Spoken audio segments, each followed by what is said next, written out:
रेणुका की शादी कुछ ही दिनों पहले शास्त्री नगर में हुई थी। रेणुका बहुत ही आलसी लड़की थी। वो दिन भर बेड पर सोती रहती या फिर मैगजीन पढ़ती रहती और घर के काम भी धीरे धीरे ही करती। एक दिन उसकी सास उसके पास आती है। बहू, आज बेसन का चिला बना दे, बड़ा मन कर रहा है। हाँ मम्मी जी, बनाती हूँ थोड़ी देर में। थोड़ी देर में? अरे थोड़ी देर में तो रात के खाने का वक्त हो जाएगा बहू। अच्छा मम्मी जी, तो फिर आप रात का खाना ही खा लीजिएगा ना। हे भगवान, कैसी आलसी बहू मिली है मुझे, हर काम को बस टालती ही रहती है। रेणुका दिन भर बस आलस पना ही करती रहती। एक बार रात के खाने पर सब बैठे हैं तो रेणुका का पति कहता है, अरे ये क्या, आज फिर से करेला? रेणुका, हफ्ते में तीसरी बार ऐसा हुआ है कि करेला बन रहा है। कुछ भी बना लिया करो। अरे इतनी सारी सब्जी मिलती है मार्केट में। हाँ, पर अब कौन मार्केट जाए और सब्जी लेकर आए, इसीलिए जो था घर पर वही बना दिया। बहू, फ्रिज खोल कर देखती तो पता चलता कि सारी सब्जियां रखी होती है, पर तुम्हारा आलसपन खत्म हो तो तुम्हारी नजर जाए ना। विशाल कमरे में आकर रेणुका से पूछता है, रेणुका, मैंने कहा था तुमसे कि मेरे लिए रुमाल ले आना। मेरे सारे रुमाल खराब हो गए हैं। तुम ले आई क्या? आज नहीं गई, कल ले आऊंगी। ओफो, पिछले 4 दिनों से मैं यही सुन रहा हूँ। बिना रुमाल के ऑफिस जाना पड़ रहा है। तुम तो बहुत ही आलसी होती जा रही हो रेणुका।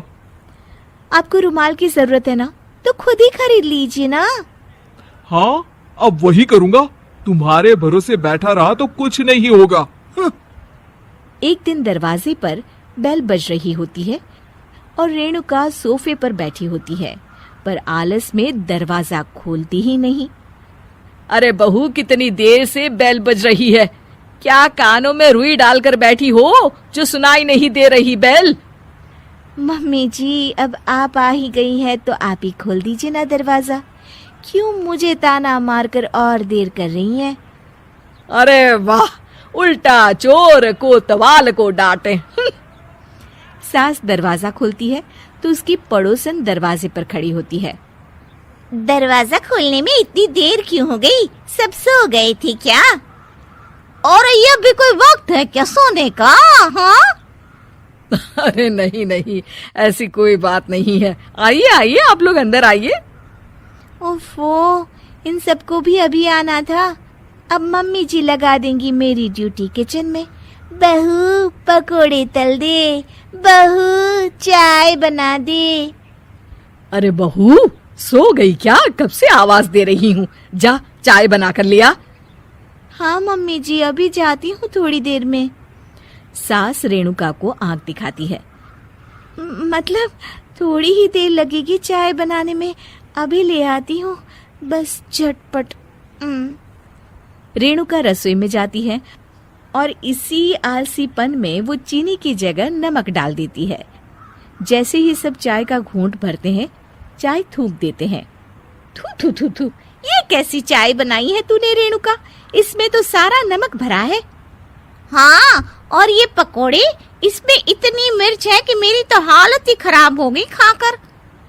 और रेणु जी, आपकी खातिरदारी में पहले तो कभी कोई कमी नहीं रहती थी, पर जब से आपकी ये बहू आई है ना, मामला कुछ गड़बड़ा सा गया है।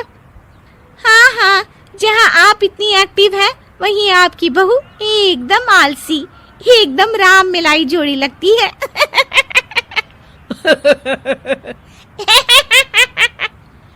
अच्छा जी, चलते हैं अब।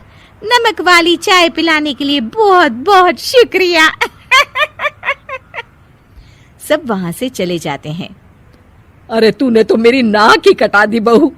वे लोग क्या सोच रहे होंगे मेरे बारे में? मम्मी जी, मैंने तो शक्कर ही डाली थी, पता नहीं नमक कैसे बन गई शक्कर।